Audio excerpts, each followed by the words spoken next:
The Total Energies CAF Champions Cup, CAF Confederations Cup match, post-match press conference. We're now joined by coach of Stellenbosch, Coach Steve Barker. First of all, Coach, congratulations through to the next phase, the knockout stages. That's history in the making. But before we go even there, your impressions on the match? Yeah, thank you. Good afternoon. Yeah, obviously extremely proud and, excited about what lays ahead going into the knockout stages. It was always our aim to just take each stage at a time to get through the preliminary and into the group stage. And then, hopefully we could just continue and get into the knockout stage. We didn't start the best with the 2 losses, but the team have shown great character and belief and trust in each other and in the process, and to get 3 wins on the bounce is credit to the effort that the players have been putting in, and I'm glad that they've rewarded themselves with a knockout stage game. I thought we started the game really well. I think in the first 5-6 minutes it could have been 2-2. I think they had a great shot there, Sage, big save. They got one in behind. We also had the big chances to get goals, so it started quite open. I thought after that the game settled a bit, and I thought we controlled the first half, and believed that we probably should have just maybe gone in at half time, maybe with an extra goal, but obviously 2-0 up. It's I was really happy with the first half performance. Second half was always going to be a little bit, obviously they were desperate to get back into the game. We just knew that we had to defend really well, and we would have a lot of transition moments, which we did.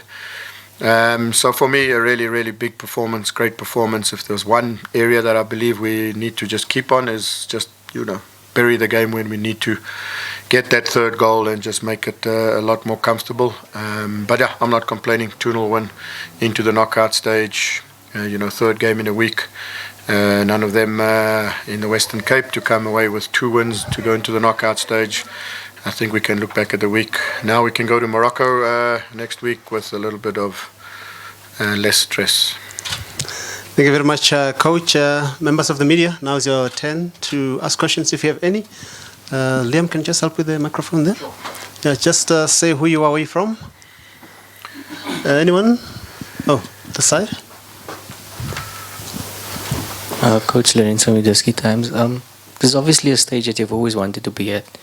I mean, since your first year in the PSL, you said. So, with this being your debut competition, just how much does this mean to you? Like, just reflecting on all the hard work the club has done over the past 4 years. Yeah, I think it's a very proud moment. It was maybe 4 or 5 years ago. A little bit tongue-in-cheek, I said, come on guys, we've got to get this club, and playing on the continent, one day there'll be headlines saying from crushing grapes to crushing Africa. I keep referring to it, and I keep reminding the players. So, we just really, I think, for the club to be at this stage and to be able to get into a knockout stage like we have, I think is just credit to just everything that is done at the football club, from, right from the bottom level through our development processes, our youth program, our really good Diski program, and a lot of effort put into making sure that the first team is competitive, and all at the same time still, running a club that can be sustainable. It's always been our objective, is to have sustained success. So, the way we're doing things, I believe we're on the right track, and I think this is just a little bit of a cherry on the cake just to get to the knockout stages. It doesn't make our task easier for the rest of the season, obviously, with the amount of league matches still to play, Nedbank Cup to contend with. But it is what we want. It is what we want, so we can't look at it. We look at it in a positive way. We look at it as, footballers want to play regularly, and they are currently playing regular football, which is really great for them. So, yeah, really proud moment for everybody. Anyone else? Oh, this side. Just next here, Liam. Let's start here. We'll go there. Yeah. Coach, I asked you earlier if you shift your ambitions depending on where you are now. And now that you're in the quarterfinals, what is your ambition going forward in the competition? Look, obviously, once you get to the knockout stages, the competition doesn't get easier. However, once you reach that stage, there's no reason why you can't dream of, taking it one sort of knockout stage at a time. Can we get ourselves into a semi-final? That would be the first objective. And if we manage to do that, then there's no reason to believe that why can't we make it into the final. So we've shown that we've been able to cope recently with cup competitions. We've been in a number of finals. We've been in a lot of semi-finals. We've sort of also learned how to handle back-to-back teams where you play home and away. In the beginning of this tournament, in the MTN was Sundown. So I think we're sort of starting to understand what it takes to make finals. Obviously, I would still think we're the underdog in the competition, but I would also think that there was many teams that must underestimate us at their peril. Next question. Thank you, Coach. Congratulations on your win. You haven't been playing at your home ground. You have been playing home away from home. Started at Moses Mabhida and now Loftus, and we can see that your fans are not here. What's your message to your fans going back home now that you're going to play in the knockout stages? What's your message to them? Yeah, look, I know they're supporting us. I know they frustrated themselves that they can't be at the field, but they are supporting us. When we do get back home in Stellenbosch, there's a lot of people that are really behind the team. I'm just praying that the next stages of the competition, I don't know exactly, I can't off the top of my head say which dates there are, but I'm just hoping that DHL Stadium will be available on those dates, because if they are, we'll obviously play there. But it has been a bit of a challenge with concerts and Storm is still playing matches there. It just hasn't been available for us to play there, and it's the only stadium that is approved to play CAF games. So I just hope that at least in the knockout stage, our home game can be there, and we can get our home supporters to really get behind us. But again, credit must go to the team for playing away from home without fans and still performing the way they do. Coach, with the transfer window currently open and now you going into the knockout stages, have you thought about how much of a disruptor that could be in terms of your players being taken and perhaps maybe your ambitions in this open transfer window? Have you looked at possibly reinforcing your team? Yeah, I think without sounding, let me just put it this way. Look, we're a club that plan well. We're a club that understand the business of football, and we understand that there are times where your best assets are not always easy to hold on to. Therefore, it makes us extra committed and extra focused on ensuring that we are finding the talent that there is to be able to bring in to continue to make the club competitive. So it is a January transfer window. If you go back in the last maybe 3 January transfers, I think we've been the club that's done the best in January transfers. We've been really good at that, and I don't see why this window will be any different. Okay, I didn't introduce myself. My name is Tulane Ngobo from Ngobo 2010 Sharp iChannel. Just a follow-up question.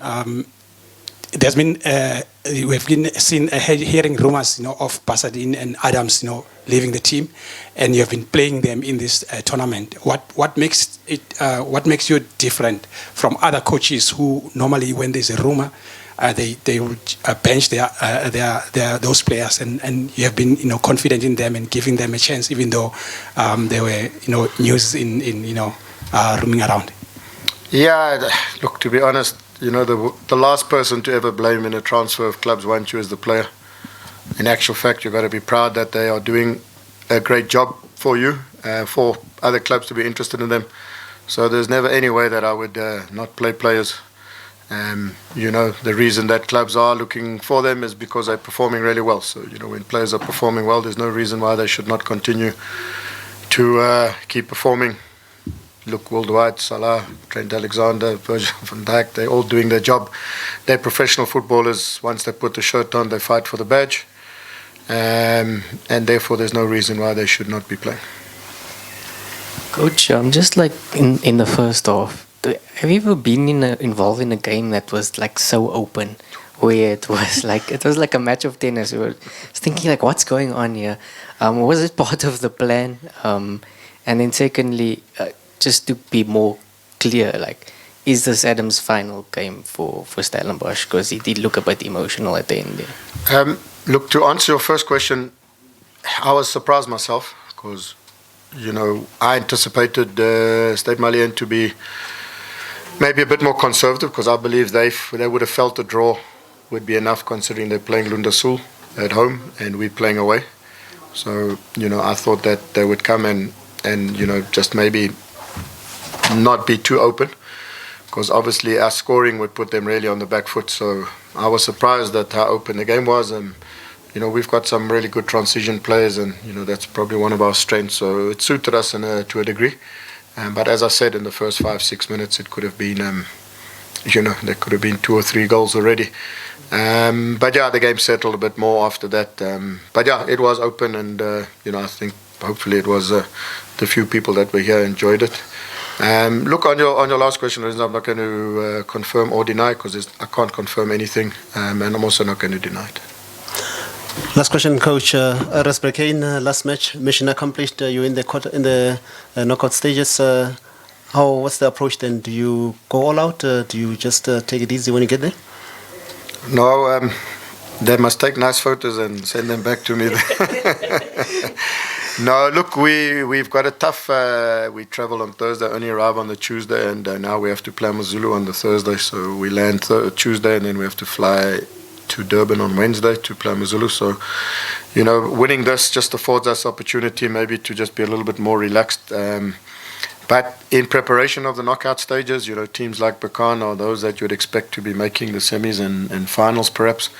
So getting a feel of playing in North Africa, away against a team of their caliber, it's going to be a nice, good learning curve for us. So we're going to go there and try and win the game. That's our nature.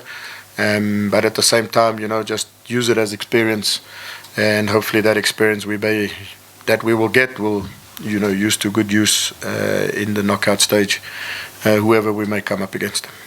Thank you very much, Coach, and once again, congratulations. Thank you. Thanks.